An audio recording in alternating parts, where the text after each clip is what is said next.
Hey, Terry Joe here, back in the studio at Silverspoon Speaks, or surreywatt.com, and we're going to do a little more talking today, and I'm going to try not to talk as much as I did last time, which was for 10 whole minutes, and I'm sure it bored the shit right out of you, and we're going to talk about a few things. All I really want to talk about today is I want to talk about some nasty messages I got through my Facebook, and a couple of emails that I got.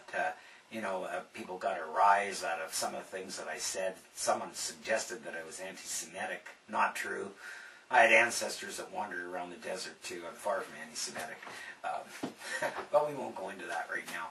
But, and also there was the thing, I made a few cracks about Japan and the disaster, the natural disaster that's occurred over there. And it's a horrible thing. I mean, there's people dead, lots of people dead, and I'm sure there's great suffering and, families that are, in mourning, and yes, it's a bad thing. I mean, come on. But these are natural disasters. A natural disaster can happen anywhere, anytime, any place on the planet. Could happen to you and me. Could happen today. Could happen tomorrow. Could happen next week. It may never happen in our whole lives, but however, we have to have some compassion when it does. But, I don't lack compassion. It was, I make a couple of wisecracks about, they had worse disasters. Godzilla, Rodan, Mothra, well, hey, I'm just fooling.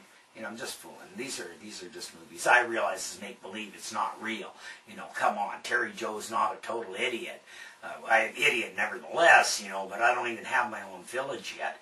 And then I would like to also address the fact that, I said a lot of things about Charlie Sheen. And Charlie Sheen pays a lot of attention to Charlie Sheen. And not only does he pay attention to Charlie Sheen, he pays attention to what everybody else is saying about Charlie Sheen. Because he feeds off this. Come on, he's Charlie Sheen. He's a god. He's a god. He's a Vatican assassin. I mean, he's a warlock. I mean, he's all those things he said he is. And he's pretty full of himself, I'm sure. And he likes to, just like I'm full of myself. And if I was Charlie Sheen, I'd be asking $2 million an episode too, and I'd walk from my TV series to make a whole lot more money at something else. Probably being whatever he is right now, an internet god, a media god. He's going to make more money than ever before. I'm quite sure of that. And Charlie Sheen was so impressed with what I had to say that he sent someone over with a little present for me. And I'd just like to show you what Charlie Sheen sent over to the house. Thanks, Charlie. Thanks a lot.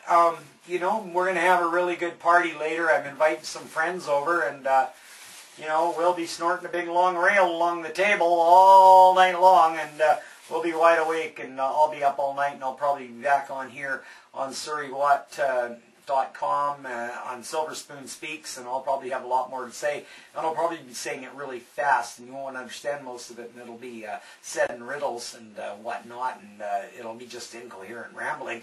But if you're watching this, you're probably used to incoherent rambling anyway. I don't know how long I'm going to ramble. Said I wasn't going to ramble for 10 minutes, but I just might ramble for 10 minutes.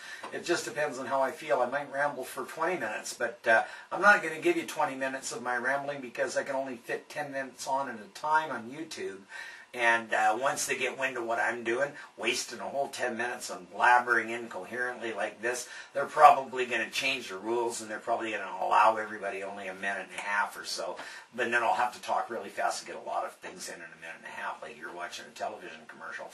But here I am, Terry Joe Silverspoon, once again at surreywatt.com. That's Surrey, Watt, WHAAAT.com. You know how to spell Surrey. Watt might be a little tricky for some of you guys because I know you can't. Watt. Surrey, Watt. You might not be able to quite get that. So it's WHAAAT. There's 3 A's, 1 T, a W and an H, and Surrey in front of it. SURREY. Surrey. SurreyWatt.com. And Terry Joe Speaks. Now, I haven't got those YouTube videos up there yet, but they will eventually be up there. Installment 1, Installment 2, Installment 3, Installment. I plan to make about 1,000 of these episodes, and somebody's paying me $2 an episode to make these, so that's like, let's see, $2 times 1,000,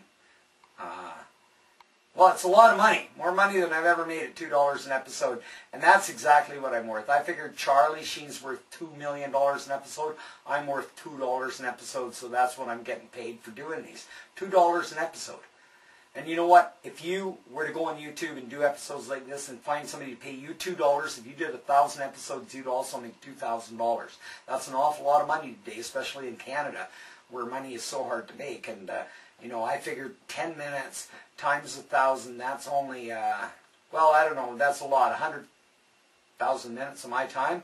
Or really, what's my time worth? My time's worth like way less than say, Charlie Sheen. Actually, it's worth less than the plumber that comes to fix your pipes. My time's probably worth less than somebody that works at McDonald's or Tim Hortons, but you all think I'm delicious with what I have to say. So I'll just keep blabbering away, and we'll talk about some things, and maybe I'll talk about the wrestling business a little bit, because that's actually why you're here. And that's actually why I'm here, to talk about the wrestling business and my 20 years in the wrestling business. Well, it's kind of 20 years, not really. It's 20 years, and it's off and on. I mean, the last few years have been more off than they have been on. I mean, I'm not really in demand. I mean, come on. Let's face it. I was only an office guy. Only in the office, did some refereeing, did some managing, and, you know, announcing. I did a lot of announcing, and occasionally I wrestled, and not too many occasions. I was trained to wrestle, however, way back when I was young, like in my early 30s. But I found that it really wasn't my calling. Not that I wasn't any good at it, because I was actually pretty good at it. But, you know, I found that it took its toll on my back and my knees, and so I thought, well, you know, I'll just stick to hanging up posters, talking to people, making arrangements for this and arrangements for that, ref some matches, and, you know, be a manager, that kind of thing. So that's what I did here in indie pro wrestling. I didn't do anything too significant.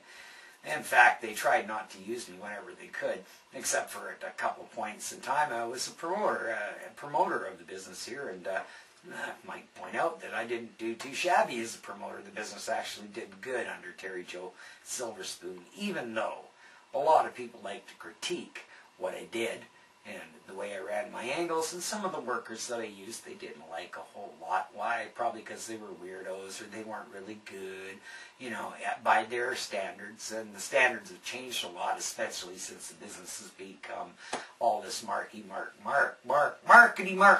business that it's become in the last, I don't know, 10 years, 12 years, since the, you know, since the internet got big and exposed the business, and every mark in the world wanted to become a wrestler. And out of that, we got some good talent, you know, as far as athleticism is concerned. I think they lack psychological know-how, and you know, they think that going out in the matches, going out and doing matches means taking 25 bumps in a match and doing one flippy-flop high spot after another flippy-flop high spot for absolutely no reason at all, except for this guy's going up against this guy for a belt. Big deal. Who fucking cares? Everybody knows the belt comes from a fucking dime store. It's a dime store trophy. Everybody knows it's a work.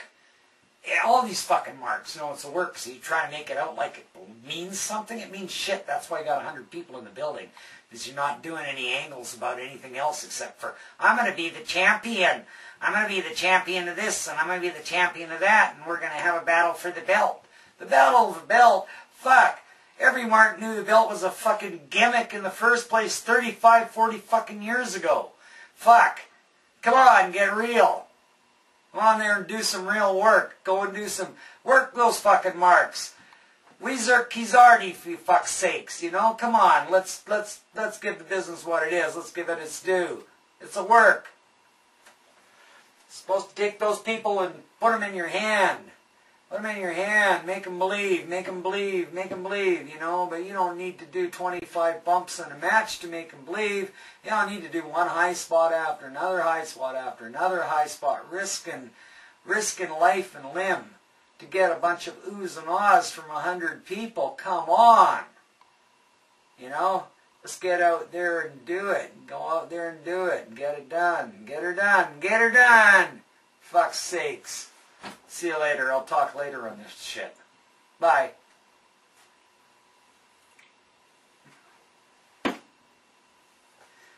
Cheers.